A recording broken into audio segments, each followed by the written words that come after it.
जिस दरिया ने देखे थे बड़े बड़े तैराक कई, डूब गया था लेकिन उसको कई बार हैरान किया था। Hello dear students, myself I cordially welcome you all on my channel maths super two. I hope you all are fine. तो बच्चों, पिछले लेक्चर में हम लोगों ने फिजिकल और केमिकल क्लासिफिकेशन के बारे में पढ़ा था, और आज हम लोग केमिकल क्लासिफिकेशन में कुछ बेसिक टर्मिनोलॉजी के बारे में डिटेल में पढ़ेंगे। और केमिकल क्लासिफिकेशन ऑफ मैटर को दो पार्ट में क्लासिफाई किया गया था, एक मिक्सचर में और एक प्योर सब्सटेंस में। आज हम लोग जो है नंबर वाइज उसको डिटेल में पढ़ेंगे। पहला pure substance. Pure substance further जो है दो पार्ट में क्लासिफाई किया जाता है, एक एलिमेंट्स में, एक कंपाउंड्स में। एलिमेंट्स क्या होता है? It consist of only one type of atoms. Elements ऐसे मैटर सब्सटेंस होते हैं जो सिर्फ और सिर्फ एक वन टाइप ऑफ एटम से बने होते हैं, जैसे sodium, zinc, copper, iron. Sodium सिर्फ किससे बना हुआ है? सोडियम के एटम से। उसके अलावा इसके और भी एग्जाम्पल होते हैं, जैसे O2, N2, O3। अब आप लोगों के मन में कंफ्यूजन आ रही होगी, क्या इसे भी एलिमेंट कहते हैं? जी हाँ। आप सपोज करिए कि ऑक्सीजन गैस है, और ऑक्सीजन गैस किससे बने हैं? ढेर सारे ऑक्सीजन मॉलिक्यूल से बनता है। अब किसी भी एक मॉलिक्यूल को अगर लिया जाए तो वो मॉलिक्यूल किससे बना हुआ है? ऑक्सीजन एटम से बना हुआ है। दो ऑक्सीजन एटम केमिकल बॉन्डिंग के थ्रू आपस में जुड़े हुए हैं, बट वो बना तो सेम टाइप ऑफ एटम से है। तो इसीलिए जो है oxygen gas, nitrogen gas, oxygen, ozone molecule, इसको आपको पता है क्या कहते हैं? Ozone molecule. इसके बारे में बहुत ही ज्यादा इन्वायरमेंट को लेकर इस समय ओजोन लेयर डिप्लेशन इन्वायरमेंट के लिए काफी ज्यादा जो है भविष्य में फैटल भी होगा, आप लोग को पता है। ये तीनों भी क्या है? ये तीनों भी किस में आते हैं? एलिमेंट कैटेगरी में आते हैं। क्योंकि आप नाइट्रोजन गैस लीजिए, ऑक्सीजन गैस लीजिए, सिर्फ किससे बनते हैं? ये सारे ऑक्सीजन के मॉलिक्यूल्स। ऑक्सीजन गैस ऑक्सीजन के मॉलिक्यूल से बना है, नाइट्रोजन गैस नाइट्रोजन के मॉलिक्यूल से बना है।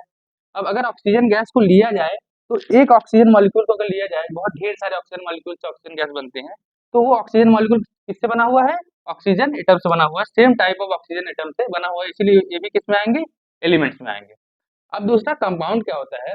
Compound it consist of two और more atoms of different element combined in fix ratio by mass. जैसे सपोज करिए H2O है।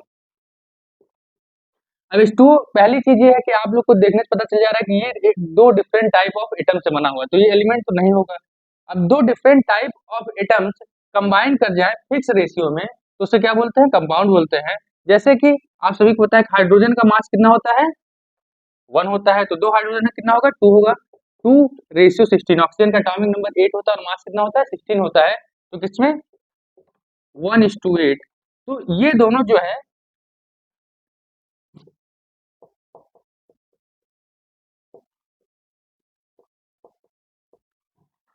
तो अगर यहाँ पे देखिए, वाटर में हाइड्रोजन और ऑक्सीजन आपस में जो है फिक्स रेशियो बाय मास में जो है कंपाउंड हुए हैं, तो ये क्या होगा? कंपाउंड होगा। कंपाउंड क्या होते हैं? जो दो डिफरेंट टाइप ऑफ एटम से बनते हैं, और वो क्या होते हैं? आपस में जो है उनके जो भी एटम्स होते हैं वो एक फिक्स रेशियो में कंबाइन करते हैं, उन्हें कंपाउंड कहते हैं। इसका और भी एग्जाम्पल जैसे ले सकते हैं, कार्बन डाइऑक्साइड, एमोनिया। इसके साथ साथ बहुत डिफरेंट टाइप्स के इसके एग्जाम्पल आप ले सकते हैं। तो ये सारे किससे बने हुए? जैसे कार्बन डाइऑक्साइड में कार्बन और ऑक्सीजन का एटम आपस में कंबाइंड हुआ है फिक्स रेशियो में। रेशियो क्या होगा? कार्बन का मास क्या होता है? 12 होता है, और ऑक्सीजन का क्या होता है? 16 होता है। तो यहाँ कितने ऑक्सीजन है? 2 ऑक्सीजन है, तो कितना हो जाएगा? 32 हो जाएगा। इसको कैंसिल करेंगे, 6:16। फर्दर कैंसिल करेंगे 3:8। तो यहाँ पे कार्बन डाइऑक्साइड में कार्बन और ऑक्सीजन का एटम 3:8 मास में कंबाइंड हुआ है, फिक्स रेशियो बाई मास में कंबाइंड किया गया है। तो जब जो है किसी भी सब्सटेंस को कंपाउंड कब कहेंगे? जब वो उस सब्सटेंस में दो या दो से ज्यादा एटम्स डिफरेंट एलिमेंट्स के फिक्स रेशियो बाई मास में कंबाइंड करेंगे, तो उन्हें क्या बोलेंगे? कंपाउंड बोलेंगे। तो आप लोगों को एलिमेंट और कंपाउंड जो है बहुत अच्छे समझ में आया होगा। एलिमेंट क्या होता है? जो सिर्फ only one type of atom से बने, और कंपाउंड में क्या होता है? दो या दो से ज्यादा एटम्स जो है डिफरेंट एलिमेंट्स के आपस में कंबाइन करते हैं, फिक्स रेशियो बाई मास में कंबाइन करते हैं। तो ये आपको प्योर सब्सटेंस में फर्दर एलिमेंट और कंपाउंड का मीनिंग समझ में आ गया होगा। अब यहाँ पे एक चीज आप और बताइए, आप सभी को पता है कि जो भी गैसेज होती है वो हमेशा मॉलिक्यूलर फॉर्म में एग्जिस्ट करते हैं। गैसेस की हमेशा स्मॉलेस्ट जो इंडिपेंडेंट यूनिट होती है वो क्या होती है? मॉलिक्यूल होती है। तो आप लोगों ने देखा है ऑक्सीजन गैस, नाइट्रोजन गैस और ओजोन गैस है, ये सब किस फॉर्म में एग्जिस्ट कर रहे हैं? मॉलिक्यूलर फॉर्म में एग्जिस्ट कर रहे हैं। इनकी एटॉमिसिटी कितनी है? इनकी एटॉमिसिटी या तो 2 है या तो 2 से ग्रेटर है। अब आपको पता है कि ज्यादातर गैसेज मॉलिक्यूलर फॉर्म में एग्जिस्ट करती है, बट कौन से टाइप ऑफ गैसेज जो है वो एटॉमिक फॉर्म में एग्जिस्ट करते हैं या उनकी एटॉमिसिटी 1 होती है? आप लोग कमेंट में ज़रूर बताइए और अगले लेक्चर में मैं आप लोगों को बताऊँगा कि कौन से ऐसे टाइप के गैसेज़ हैं जो कि एटॉमिक फॉर्म में एग्जिस्ट करते हैं, जिनकी एटॉमिसिटी 1 होती है। एटॉमिसिटी क्या होता है? जैसे O2, O3, यहाँ पे आप ये जो देख रहे हैं, ये क्या होता है? किसी भी एटम की क्या होती है? किसी भी एलिमेंट के एटम के एटॉमिसिटी क्या होती है? जैसे यहाँ पे ऑक्सीजन में एटॉमिसिटी कितनी है? 2 है। यहाँ पे कितनी एटॉमिसिटी है? 3 है। मतलब एक ओजोन मॉलिक्यूल कितने एटम से बना होता है? 3 एटम से बना होता है। एक ऑक्सीजन मॉलिक्यूल कितने एटम से बनता है? 2 एटम से बना हो। तो वही क्या हो जाती है? एटॉमिसिटी हो जाती है। मैं आपसे पूछ रहा हूँ कि कौन से ऐसे गैसेस होते हैं, सारी गैसेस जितनी भी मेजर 90% गैसेस आपको जो भी नेचर में मिलती हैं, उनकी एटॉमिसिटी 1 से ज़्यादा होती है। बस बट किस टाइप ऑफ गैस की एटॉमिसिटी जो है 1 होती है, वो आप लोग कमेंट में बताइए।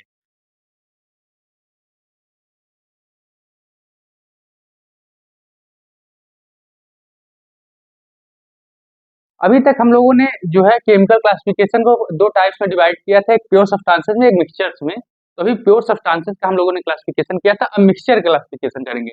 मिक्सचर को भी 2 पार्ट में क्लासिफाई किया जाता है। पहला होता है होमोजीनियस मिक्सचर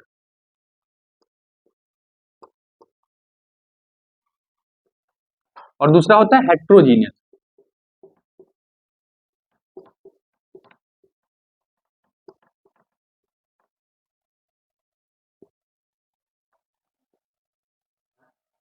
अब होमो मतलब होता है सेम और हेट्रो मतलब होता है डिफरेंट। जैसे आपने जो है गर्मियों में आप लोग देखे होंगे कि शिकंजी बनाया जाता है या नींबू पानी को लोग पीते हैं। तो अगर नमक और पानी को मिलाया जाए, नमक भी क्या होता है इंडिविजुअली, क्या फॉर्मूला होता है? NaCl, और पानी का वाटर। तो ये दोनों इंडिविजुअली क्या है? इंडिविजुअली क्या है? प्योर सब्सटेंस है, क्योंकि ये सिर्फ और सिर्फ क्या होता है? Same type of formula unit से बना है और ये भी सेम टाइप ऑफ मॉलिक्यूल से बना है, तो ये दोनों क्या है? प्योर सब्सटेंस है। बट इनको जब मिलाया जाता है तो ये क्या बोलते हैं? इन्हें मिक्सचर बोलते हैं। मिक्सचर क्या होता है? जो डिफरेंट टाइप ऑफ, पिछले लेक्चर में आप लोग को मैंने बताया था, जो डिफरेंट टाइप ऑफ एटम से बनते हैं। अब NaCl और वाटर को मिलाया जाए तो आप लोगों ने देखा है NaCl और वाटर क्या होते हैं? कंप्लीटली एक दूसरे में घुल जाते हैं और आप चाहे वो पहली घूंट पीजिए और चाहे लास्ट घूंट पीजिए, आपको सेम नमक और पानी का जो है टेस्ट जो है सेम आएगा। ऐसा नहीं कि पहले घूंट में जो है आपको बहुत ज्यादा नमक मिलेगा और आखिरी घूंट में आपको बहुत कम जो है नमक मिलेगा। तो ऐसा नहीं होता है। सेम टाइप ऑफ जो है इसमें क्या होता है? कंपोजिशन क्या होती है? थ्रू आउट जो है कंपोजिशन यूनिफॉर्म होता है। तो उसे क्या बोलते हैं हम? होमोजीनियस बोलते हैं। होमोजीनियस ऐसे टाइप ऑफ मिक्सचर होते हैं जिनका कंपोजिशन यूनिफॉर्म होता है, इनका इनका कंपोजिशन थ्रू आउट क्या होता है? यूनिफॉर्म होता है। और हेट्रोजीनियस का क्या होता है? कंपोजिशन जो है यूनिफॉर्म नहीं होता है। जैसे आपने देखा होगा कि बालू और जो है, बालू क्या बोलते हैं? सैंड और वाटर को अगर हम मिला दे, सैंड और वाटर में आप देखोगे सैंड क्या होता है? नीचे बैठ जाता है। तो आप उसमें सैंड और वाटर में आप जो है शुरुआत के अगर ऊपर का देखा जाए तो ऊपर आपको वाटर की क्वांटिटी ज्यादा मिलेगी बट सैंड की क्वांटिटी बहुत ही लेस मिलेगी। बट आप अगर नीचे का हिस्सा ले लें उसका जो है, तो नीचे के हिस्सा में आपको जो है सैंड की क्वांटिटी जो है मैक्सिमम मिलेगी और वाटर का जो है क्वांटिटी कम मिलेगा। तो उसका कंपोजिशन क्या होता है? यूनिफॉर्म नहीं होता है। तो ऐसे मिक्सचर्स को क्या बोलते हैं? हेट्रोजीनियस बोलते हैं। ऐसे मिक्सचर जिनका कंपोजिशन यूनिफॉर्म होता है थ्रू आउट सोल्यूशन, और ऐसे मिक्सचर जिनका कंपोजिशन यूनिफॉर्म नहीं होता है, उन्हें क्या बोलते हैं? हेट्रोजीनियस मिक्सचर बोलते हैं।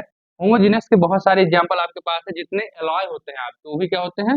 होमोजीनियस मिक्सचर में आते हैं। पिछले लेक्चर में मैंने आप लोग को ब्रास का एग्जांपल बताया था, जो कि कॉपर और जिंक का क्या होता है? एलॉय होता है। तो यहाँ पे आप लोग तो होमोजीनियस और हेटेरोजीनियस में समझ गए होंगे डिफरेंस क्या होता है। अब आप लोग एक चीज बताएं कि मिक्सचर और प्योर सब्सटेंस में डिफरेंस क्या होता है? ये कभी कभी हमारे मन में जो है जो है कंफ्यूजन आ जाती है।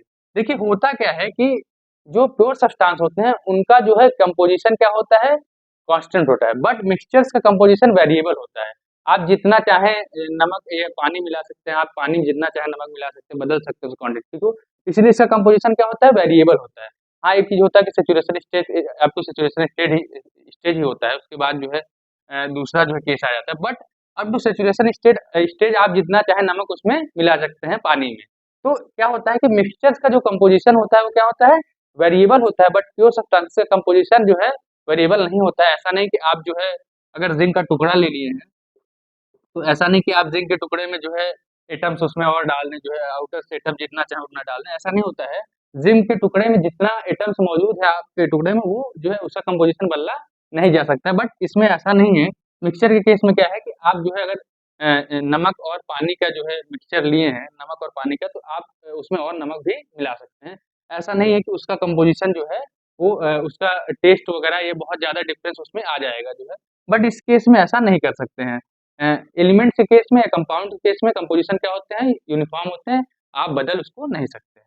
तो आज के लेक्चर में हम लोगों ने केमिकल क्लासिफ़िकेशन और मैटर के बारे में डिटेल में पढ़ा, और अगले लेक्चर में हम लोग जो है फर्दर आगे जो है इस चैप्टर में एटॉमिक मास यूनिट और कैसे पहले के समय में एलिमेंट्स का एटॉमिक मास कैसे निकाला जाता है, और जैसे पीरियोडिक टेबल में आपको 1.008 यू जो लिखा गया है, वो 1.008 यू कहाँ से आया हुआ है, और एटॉमिक मास यूनिट क्या होती है, मॉलिक्यूलर मास यूनिट क्या होती है। और आप कभी-कभी देखते होंगे कि किसी भी एलिमेंट का एटॉमिक मास 1 लिख दिया जाता है, और कभी-कभी 1 जी लिख दिया जाता है। तो ये यू और जी में क्या अंतर होता है? इसको लेके बच्चों को कन्फ्यूजन बहुत होती है, और ये क्लियर नहीं होता है कि यू और जी में क्या अंतर हो जाता है। जैसे आप सोडियम का एटॉमिक मास लेंगे, कितना होता है? 23 यू होता है, और कभी-कभी देखते हैं कहीं-कहीं 23 जी भी लिखा होता है, 23 ग्राम। तो बच्चे नहीं समझ पाते कि 23 यू और 23 जी में क्या अंतर होता है। यहाँ पे जो मैग्नीट्यूड है तो वो तो सेम है, बट यूनिट डिफरेंट है। ये यूनिट क्या कैसे क्यों यूनिट डिफर कर रही है? ये कितने एटम का मास होता है और ये कितने एटम का मास होता है, ये हम अगले लेक्चर में देखेंगे कि ये 1 एटम का मास होता है और ये क्या होता है, 1 मोल एटम का मास होता है, और ये कहाँ से आया है, और ये सारे मासेस किस ऐसे एलिमेंट के जो है रेफरेंस में लिए गए हैं, कौन से एलिमेंट के रेफरेंस में जितने भी एटॉमिक मास है उनको मेजर किया गया है। तो अगले लेक्चर में आप लोगों को मैं इसके बारे में पढ़ाऊंगा। तो आप सभी को हमारे वीडियोस अगर अच्छे लग रहे हों तो वीडियोस को लाइक करें, चैनल को सब्सक्राइब करें, और वीडियोस को ज़्यादा से ज़्यादा शेयर करें। आप सभी का बहुत बहुत धन्यवाद।